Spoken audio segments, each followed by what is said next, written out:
Hey everyone, it's Colin. How's it going? Check this thing out. You may recognize this backdrop if you've been watching my channel for a while. Yes, I'm out at Free Geek Twin Cities again. This thing was donated not too long ago, and they got in touch and said, hey, you might want to come out here and take a look at this thing while you can. This is an HP 9000 series model K250. It's a server. This model launched in August of 1996, so this is probably the oldest server we've looked at on this channel, and compared to what we know of from modern servers, this thing is in some ways very different. So obviously, like even modern servers, you can custom configure this thing when you ordered it, kind of however you wanted. This particular model came with up to 4 CPUs. This unit has 3 of them in there, and they probably went with 3 specifically because of price, and we'll get to price towards the end. Those CPUs aren't necessarily what you would expect if you don't know anything about this particular series of computers. You may expect, oh, it's a Pentium or a Xeon or something like that. No, it's a completely different architecture. This series of machine ran what are called PA-RISC CPUs. Specifically, this unit has the PA8000 model of chip. That's a 160 megahertz processor, and it was the first 64-bit PA-RISC CPU that HP ever launched. PA-RISC was the CPU architecture that HP designed. RISC obviously is something we are familiar with even today with other chip architectures like ARM, but RISC actually goes way back, and we'll get to this a little later, but there were some other manufacturers that dabbled with RISC in the 80s and 90s and did their own kind of integrated server setups like this one. And PA-RISC happened to be HP's, I guess you could say, flavor of hardware for some of their bigger servers.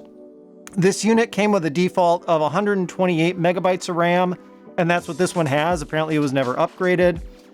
But it could support up to 4 gigabytes of memory, which is kind of a crazy number when you think about it. Like, this was 1996, early 97 when most of this model was sold, and your average desktop computer had what, 16 or 32 megabytes of RAM? This thing came out of the box with 128, which is a pretty generous amount for the time, but I don't even want to know how much it would have cost to spec one of these out to its maximum 4 gigabytes. That's just a crazy number. All right, so behind the front, we've got access to a couple of drive bays, CD-ROM obviously, and then DDS2. This is a tape backup drive. DDS was actually based on DAT technology, digital audio tape, but apparently found kind of a second life, as it were, for data storage. And it was a very popular data format for many years. It went through a few different flavors. They kept managing to increase the amount of storage that you could fit on a tape, that sort of thing. And in fact, this particular unit even came with a tape in the drive. What's crazy is the date written on the label of the tape is 2008. And I guess that just goes to speak for how long systems like these really were in use for. They weren't just, for a couple of years and then companies moved on. Part of it was these were very expensive and the companies wanted to get their money's worth, but they also often had custom applications written for systems like this, and it'd be very expensive to move on and redevelop that application for a different platform. So these just kept getting used, and they were absolute workhorses, pretty reliable. So it's not surprising to see something like this still have been in production through the early 2000s. And then just below those 2 drives, you can kind of see them through the plexiglass window here, were hard drive bays. This machine could support up to 6 hard drives. They were all SCSI 2, so actually fairly fast for the time. And there was also further expansion on the back, which we'll look at for if you needed to connect more SCSI devices. So obviously this thing's pretty big, and it's what they call a pedestal-style server. It's actually on wheels. You can wheel it around, though it is just narrow enough that if you wanted, you could mount this in a standard 19-inch server rack. It's a little unwieldy when you do it because you're effectively just putting it on a shelf in there. There's no provision for putting rack rails on either side. So it ends up kind of goofy looking, and I don't think too many people actually did that. I think a lot of times these just got stuck in the corner of a network closet or something like that. And that's probably for good reason because, like I said, these things are a bit unwieldy to move. They were very heavy as well. You generally need help moving one of these around, at least other than just kind of wheeling it. The specifications for this thing say that it weighs about 60 kilograms. That's like 130 pounds. Yeah, they definitely don't make servers like they used to. All right, so on the back panel, you've got the power supply module here on the right. This thing is rated for like 1200 watts, which, yeah, we've definitely also come a long way in terms of server power efficiency. You may be wondering, like, if this is a server, why is there only one power supply? I mean, a lot of modern servers have two for redundancy, and I think there's only one probably for a couple of reasons. The first one is this entire thing is the power supply, like this entire cage. So it's pretty big, and if they were to try and cram two of them in here, it would make the entire chassis just so much bigger. And also, the power supplies themselves have just gone up dramatically in efficiency. Like, that whole thing is 1200 watts, and it extends into the chassis a fair bit. But they've got modern server power supplies that you can hold in your hand that are the same wattage. So I think maybe, yeah, there were definitely some space and efficiency constraints at the time when they kind of designed the power system on this.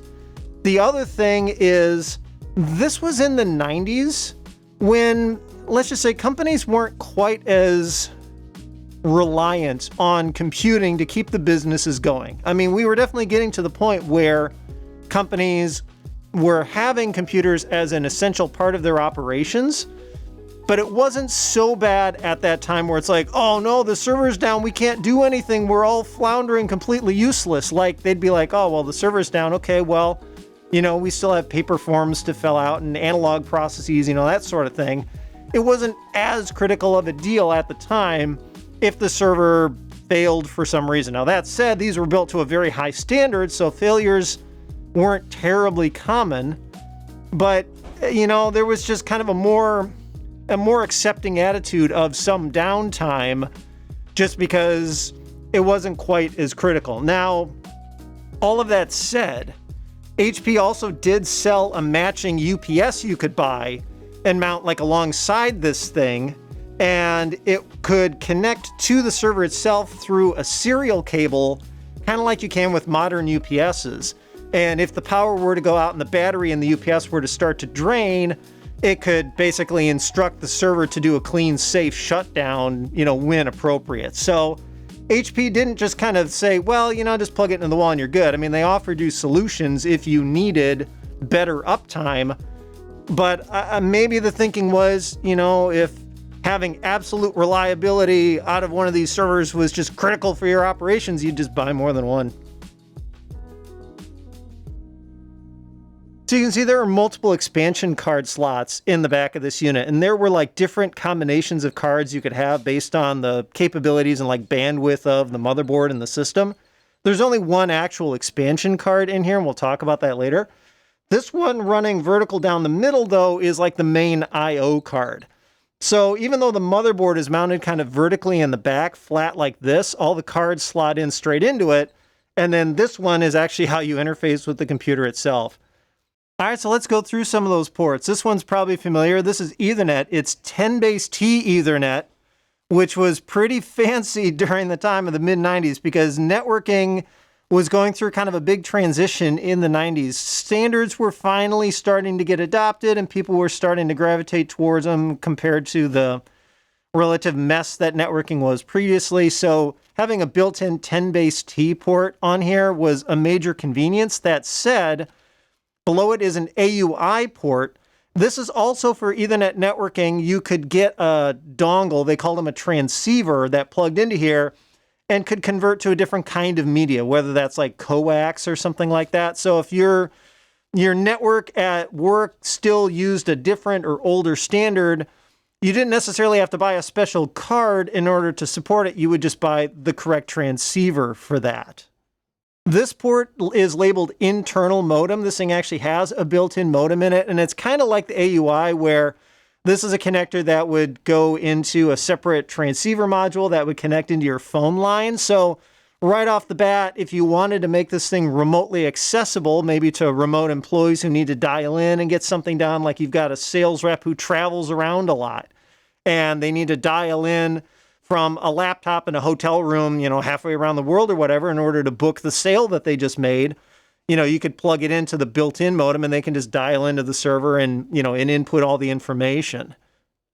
Also, speaking of modems, this port's kind of interesting. It's labeled MDP. It's for the Modem Distribution panel.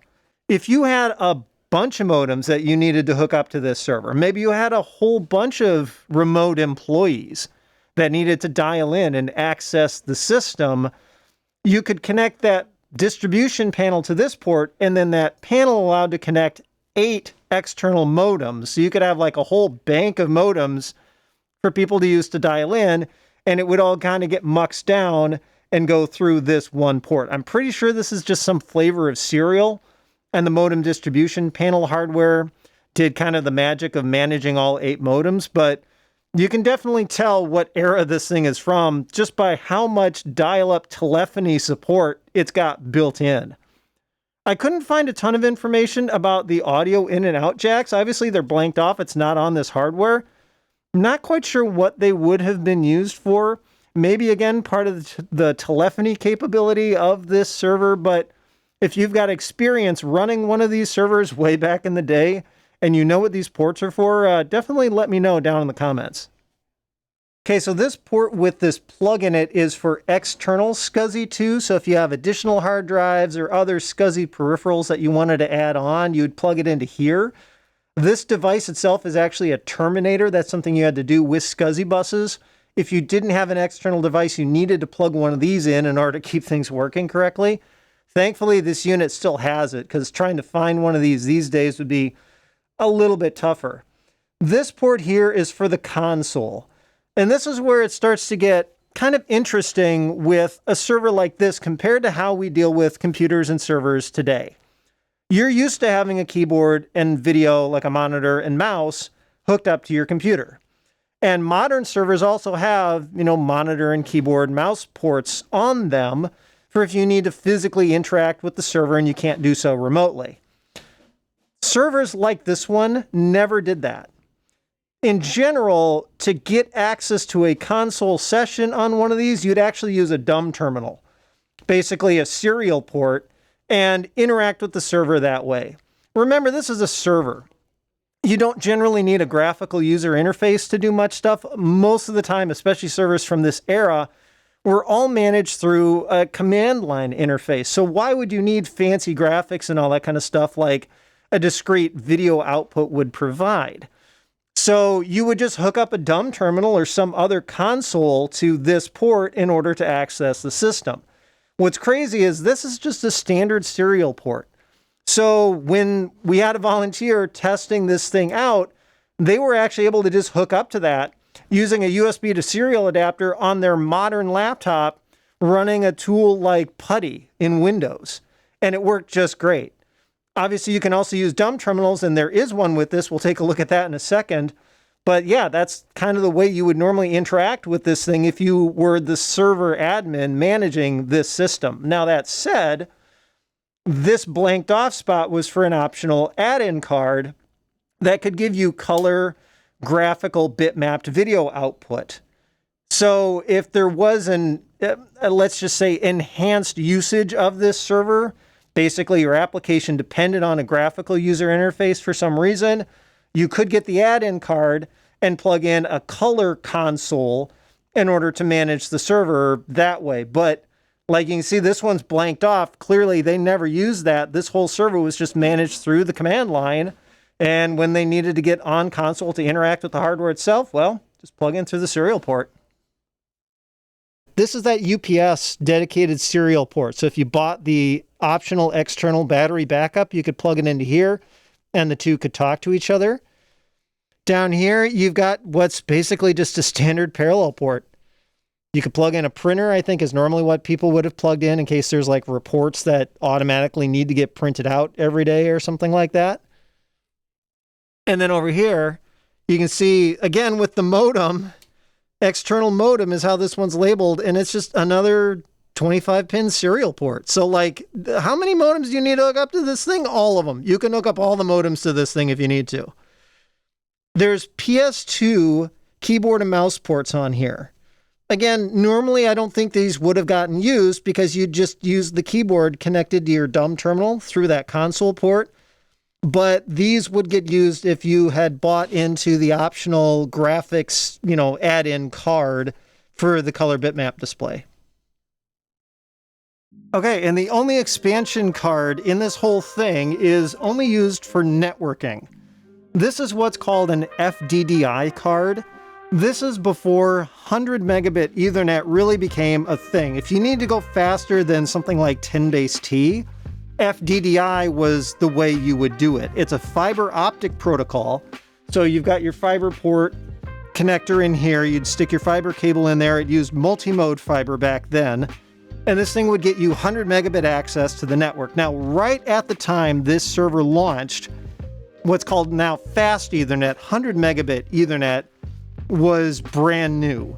But there were still a lot of companies and places who had built kind of the core of their network where they needed faster than 10 megabit speeds around Fddi. So offering cards like this gave those companies that backward compatibility that they would need so they could feel confident buying one of these servers, hooking it up to their existing network, and then no doubt by the time they were willing to upgrade the network to a newer standard like fast Ethernet or gigabit Ethernet, they could just get a different card and, expand the server on that way. So I know the OS has been reinstalled on this thing, and I'm pretty sure y'all would give me a really bad time if I didn't at least try to boot it up and show you what it looked like. So yeah, why not? The power switch on this thing is the key because, that's the best. You can lock it on, lock it off, that sort of thing. So let's just turn the key and see what we get.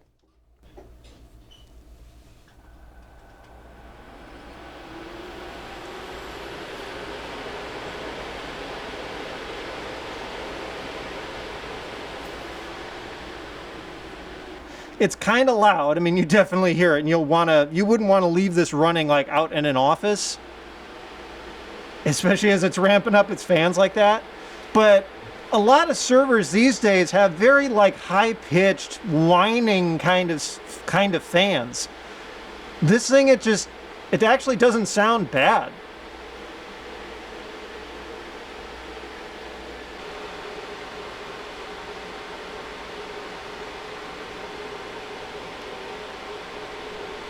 Going through a whole bunch of self-tests here. It's testing out like every component in the system. For, obvious reasons, this is not the sort of thing that you'd be turning on and off regularly. Back when it was in production, you'd generally start it up and you'd leave it running unless you needed to shut it down for maintenance purposes. This thing came with its matching terminal, which is really nice. I'm pretty sure this is actually the terminal and keyboard that just stayed with this system the entire time, and like pretty much as they are right now, right? This thing, they basically just wheeled this thing straight out of whatever server room it was in before and donated it to Fddi. Obviously, it's not running Windows. And in the mid-90s, Linux, relatively speaking, from an enterprise perspective, was still pretty new. So that leaves the question, what OS is this thing running? It's a custom, semi-custom OS, I should say, from HP. And HP isn't the only company in the 90s to have done this sort of thing, where they built their own silicon and had their own operating system so that they could sell a server as a complete package, like the complete ecosystem you could get from HP. The OS that this thing runs is called HPUX, and it's based on Unix. Two other notable companies that did a very similar arrangement was IBM with its OS called AIX and its own RISC implementation CPUs. And then, of course, also Sun Microsystems with SPARC CPUs running the Solaris operating system. So I mean, there are obviously still places out there running these systems, but kind of like with mainframes and stuff, the people who have lots of experience installing and fixing and running systems like this, they're getting older and they're wanting to retire. So you're just going to start to see a lot of these drop out of service if they haven't already. That's the few that still remain. And then for the companies that do still need to use these, like it's just proven too expensive for them to rewrite their custom software for another platform, if you can gain knowledge in systems like this, there is the potential to make a ton of money. Like, my understanding is that people who know how to program in COBOL and work with mainframes, they can make a ton of money working in IT for an organization like a bank. You know, some company that just, for one reason or another, usually financial, they just haven't moved on to a newer, better, more commodity platform. Okay, so after way too long trying to troubleshoot why I wasn't getting any output on the screen, I realized you need to put a null modem adapter on that serial cable going between the console and the server itself. So yeah, now we've got a login prompt, and because it's Unix,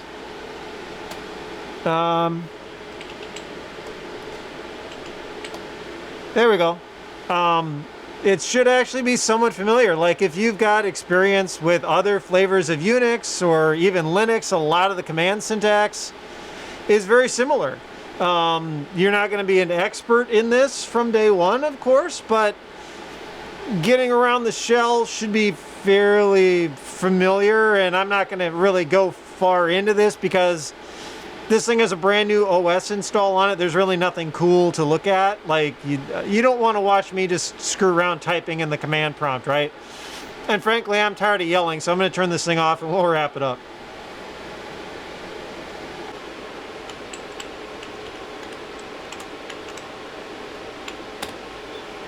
There we go. Since there's no soft power on this thing, the console says it's safe to do so. And yeah, it just got a lot quieter in here. This thing certainly makes some noise. And what's neat is because that's actually just a dumb terminal, it still shows what was last left on screen. So anyway, there are a couple of other operating system options that you have for this hardware. Most customers, obviously, we're going to run HPUX, but there are apparently also versions of OpenBSD and NetBSD for some models of this 9000 series K family. NetBSD, of course, it runs NetBSD. There also apparently are some Linux distributions for this as well. I did find some notes that even NextStep had gotten ported to some of the 9000 series machines, but isn't compatible with this one, which actually would have been really cool, I think, but oh well. The big question though, of course, cost. Yeah, so in the 90s, servers were not cheap, especially not kind of complete turnkey systems, literally turnkey systems like this one where you'd get everything you need. Basically, you know, it's all you need is software on top of this thing to run your business, more or less. Otherwise, you've got all the hardware you need, aside from maybe some other dumb terminals for people to connect into it. This thing, when it was launched at the end of 1996, this specific model, the K250, in its basic configuration, list price was about $50,000 US, and that's 1996 dollars. Apparently in early 97, HP, they say in a press release they were able to like bring down the cost of manufacturing. Whether that's true or if they were just blowing smoke because people were balking at paying that much money, I don't know. But in early 97, it saw a price drop down to 40,000 US dollars, which is still a lot of money, but at the same time, you know, you'd be running your business off of one of these. And $40,000 for a server today is still actually pretty common. Like, depending on the kind of specifications that you need and everything, like, we're so used to seeing cheap computers now, we sit there and think, oh, what, thousands of dollars for a server? Like, really, why are they so expensive? Well, part of it's because they've got custom hardware in them. In the case of this thing, I mean, PA Risk was HP's CPU design. So obviously they had cost they had to recoup, plus all the R&D of building the system itself and all of that. So they were going to be spendy, and upgrades were spendy for this thing as well. I couldn't find a complete price list for all of the options in this thing, but to give you an idea as to how much some of the upgrades were, apparently adding an additional 256 megabytes of RAM to this thing, still far shy of the maximum 4 gigs it could support. An additional 256 megs was $12,000. It's like the numbers are kind of comical, but at the same time, 256 megabytes was a ton of RAM in 1996. So, you know, some of these prices, plus it's for business, it kind of makes sense. See, I'm a bit bummed to not take this thing apart and show you more of the hardware inside it. I'm sure it's fascinating, but I've never worked on one of these before, and even with the service manual, I'm worried about damaging something. And that's especially since FreeGeek Twin Cities has decided to put this thing up for auction on eBay. That just seemed like the most fair way to find this thing a new home, because there's been a lot of interest in it, even just amongst the volunteers who come to FreeGeek Twin Cities and help out, let alone the general public who has heard about this thing. As I'm filming this, that auction is still going on, so I'll leave a comment below with how much it ends up selling for. I'm curious as to what that amount will be, but either way, this thing is just completely from a different time, right? We're so used to commodity hardware with very familiar operating systems like Linux or Windows running on x86 CPUs, and ARM, of course, is, you know, up and coming in the computing world for servers and desktops and stuff. But it's been a very long time since we've seen any sort of like complete ecosystem like one of these, where one manufacturer provides not just the server hardware, but even the silicon inside it and the operating system to tie it all together. Anyway, if you like this video, I would appreciate a thumbs up. Be sure to subscribe. You can follow me on social media at thisdoesnotcomp. And as always, thanks for watching.